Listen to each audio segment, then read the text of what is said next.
It's a wonderful event. You all look fantastic. I hope we're going to have a good discussion this afternoon. So this session is the World and Africa Multiple Partners. What are their areas of interest, their modes of engagement? We have a very distinguished panel here, but Koen Doens is the Director General for International Partnership of the European Commission. Comfort Ero is President and CEO of the International Crisis Group. Andrew Mitchell is the UK Minister of State for Development in Africa. Jin Yong is a partner at Global Infrastructure Partners and is the former Executive Vice President and CEO of the IFC, and also a Moh Ibrahim board member. And then we have Amr Moussa, who is the chair of the governing board of Inner Peace.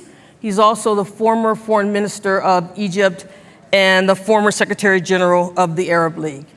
And so give the panel a round of applause and welcome. But my question is this: that investment is easy enough to make. African countries need to invest more. The international community should continue investing, but I think it's particularly in Europe's interest to invest in African youth, the working age population, 4 billion Africans by 2050, if the projections are correct. Europe is at, negative 0.1% annual growth. Africa's at 2.2%. At 2.3, a population in 30 years doubles. Why not have those African youth come and help develop Europe? Because you have no population anymore. Right? Why not? What? You should have an immigration policy that's welcoming. 1 in 10 doctors in the UK are African today. Your immigration policy should be begging these young people to come. I fundamentally disagree, because what you're saying is basically that after extracting natural resources, no, that's not what I'm saying. Human resources. That's not what I'm saying. I'm not going to let you continue there. Let's have a real discussion. Yeah, what I'm saying is, young people will develop this continent and they will develop Europe as well. I'm saying that these are the young people. If they're going to be 40% of working age globally, they need to be able to move and have mobility, and that mobility includes the opportunity to work, to innovate, to think. They need to be global citizens that can work any and everywhere. That's what I'm saying. I'm not saying. I can agree. I can agree with that fully, but I think we should avoid framing it the way you did it the first time. Okay. I think what we are doing now is really, and it builds on the discussions we had this morning, is indeed investing in those young people in Africa. On the EU side, investment in education, and I think we're one of the few who have done so. We have doubled our investment in education, and we will continue to do that. We're basically also refining it so that we're moving more and more to look at how can we work with the young generation in Africa to prepare them for the skills that they will need for the jobs that already exist today, but especially that will exist tomorrow. And for us, this is where the economic agenda and the skills and young people agenda match very well. We've set up in each and every country basically a youth sounding board where we engage directly with youth representatives to hear from them. Where do they see the opportunities? Where do they see the challenges? And what do they want from us in order to support them? And I think that that's the agenda we should be focusing on. It's not how can they somehow help Europe with its demographic challenges. That they're global citizens. And I'm actually talking about immigration, right? And I'm saying that they're global citizens. And why is Europe putting barriers when you're having a negative population growth and Africa is having a huge population growth? And they could go there and be helping develop this world. They're global citizens. Well, the work that I described that BII was doing in terms of investment, creating jobs, creating success, I think that is a good partnership to have. And to your point about doctors, it's true that Britain has a large number of doctors. And if doctors come and they stay for a period of time, and they use the British system to enhance qualifications and so on, and they go back to the countries from which they came to take that expertise back. I think that's a wonderful thing, but I do not think, actually, that it's a good thing if Britain is pinching doctors from the developing world because we don't create enough doctors ourselves, because that's a form of reverse aid for Britain from the developing world. Well, you give the developing world aid, so let me open it to the audience. Yes, ma'am. I have just been appointed Goodwill Ambassador by my president for a cyclone recovery program, Cyclone Freddy. At 73, I've never seen people float, a whole village swept away. So it's about climate. And I'm interested, my question is about climate justice, the loss and damage agenda. It is going to be very difficult now, after what I've seen in Malawi, to keep quiet. My question is, during COVID, in 6 months, a vaccine was developed, and some of us are still standing here because of that outstanding work. And I'm truly grateful for that, because my son wasn't as lucky. He missed the vaccine and died. But I'm here to say, why is it taking 7 years for people to meet their pledges that they made for climate justice and climate change? Okay. Why does it have to take 7 years? Is it because the people dying and being swept away are in the South? I have had the great opportunity of partnering with some distinguished men and women in the private sector from the global North.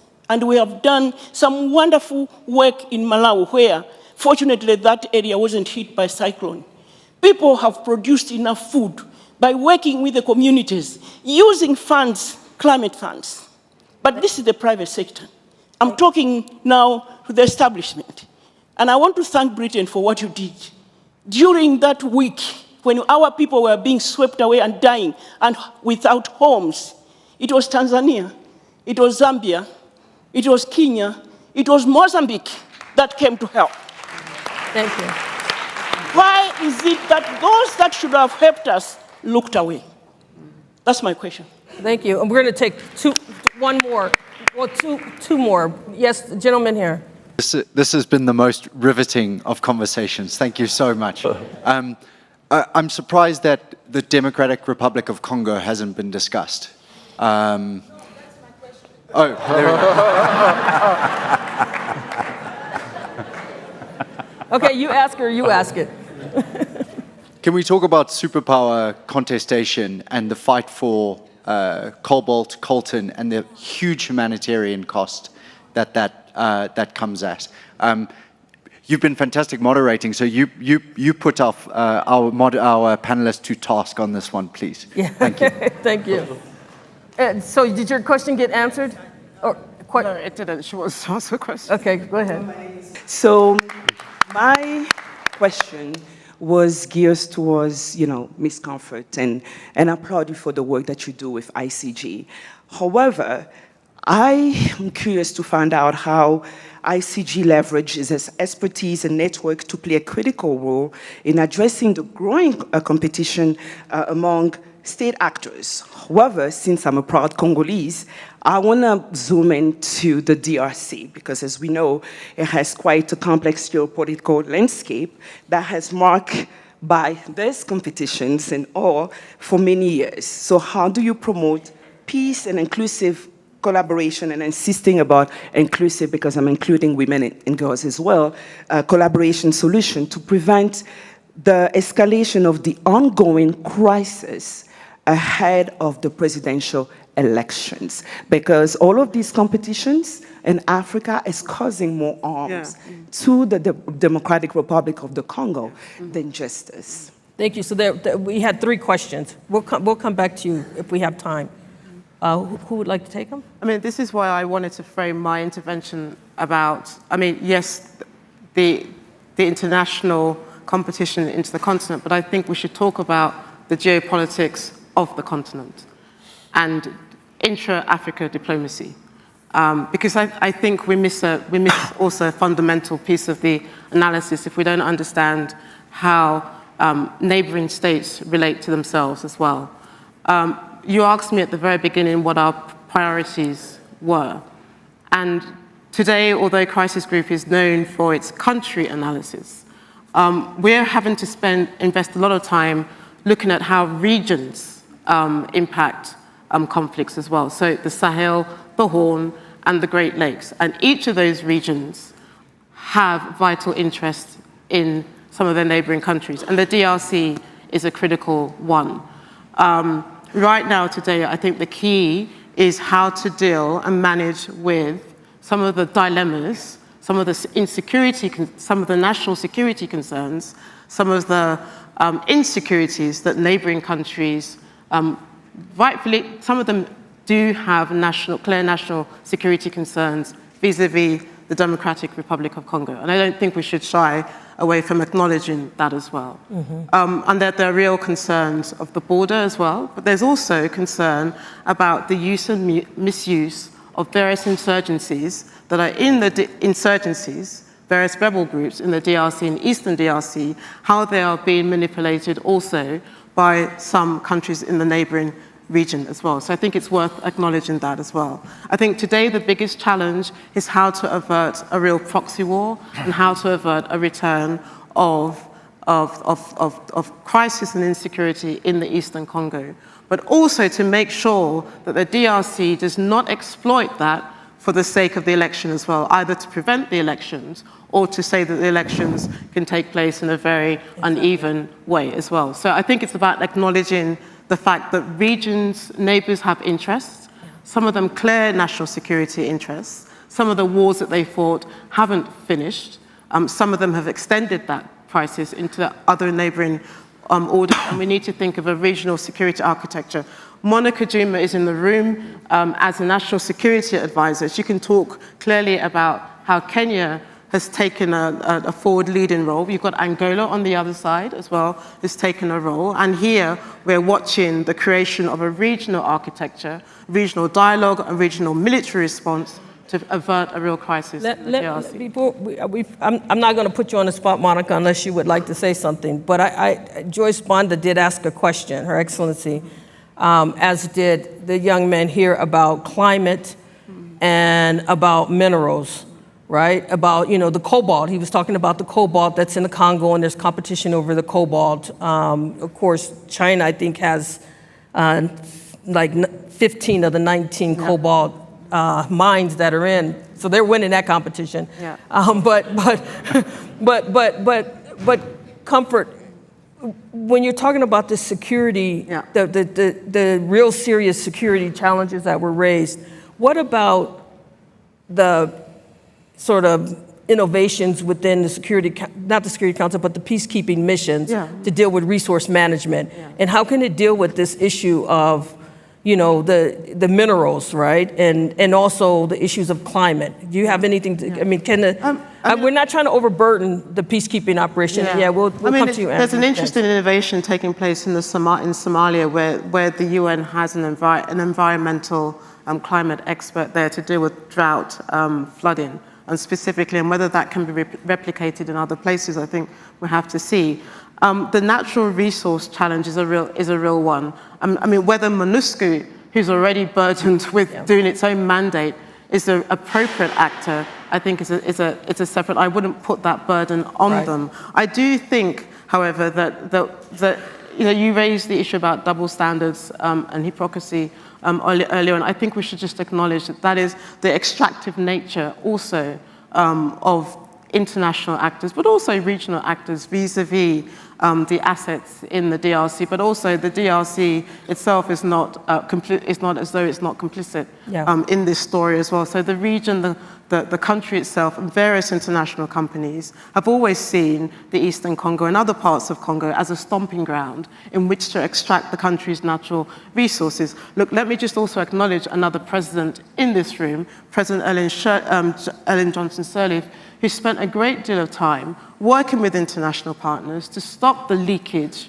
of the country's natural resources. Could you develop the same kind of economic governance platform that you tried to recreate in Liberia to stem the tide of leakages, to stem the tide of resources, and to make sure there's a more legal I think it has to be built in, and that's where the partners sitting on this stage and representing their governments and organizations can be part of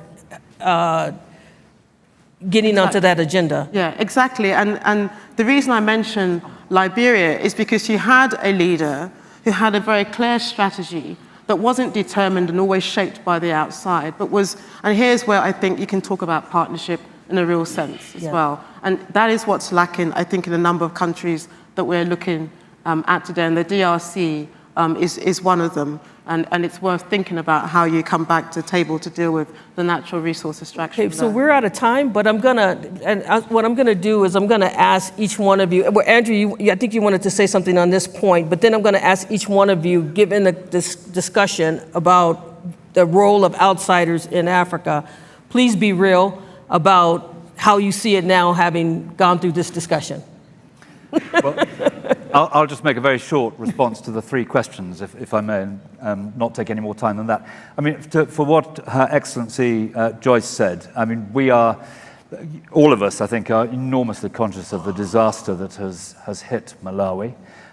Britain sent both people and financial support the moment that it happened. And to your point about climate change, what's got to happen before we get to the COP in the UAE at the end of this year? There's all these way stations along the way when the international community can demonstrate its support for the climate objectives that have been promised at the Glasgow COP and also in Sharm el-Sheikh and deliver. And I think that's the very short and overgeneralized answer to your point on climate change. In terms of the question that was asked by the fellow in the shirt and tie sitting some way behind you. I mean, I think that that in terms of the proper uncorrupt handling of these enormous indigenous resources in the DRC, you need to have transparency and openness. You need to stop asymmetric knowledge of these matters so that the proper profits from the exploitation of minerals go rightly to the exploiter, the developer, but also to the country, and that those resources should then be properly spent. And that's something, for example, which the Extractive Industry Transparency Initiative, which I think is extremely important, tries to drive forward. And to the point about the terrible strife in the eastern DRC and the Kivus, I mean, firstly, it's very important indeed that people stick with the Nairobi and the Angola agreements. That's where we've got to have progress. Britain does not think it is sensible to point fingers at different countries. We think it's sensible to try and do everything we can to get everyone into the Nairobi and the Angola peace accords. And, you know, there's going to be an election coming up in the DRC. Britain wants to see, as everyone else wants to see, but above all, the people of the DRC want to see, a fair and free election. And we watch, I think everyone is watching with there are some brilliant candidates who are standing in this election. Some of them may even be here at this wonderful meeting. But what Britain wants to see is a free and fair election so that the people of the DRC can decide who they want to lead them, who is going to be the person with the integrity, the experience, the understanding, and the decency to lead the DRC, because that sort of process would start something that would ricochet across Africa and have a real impact. Okay, Amr Musa.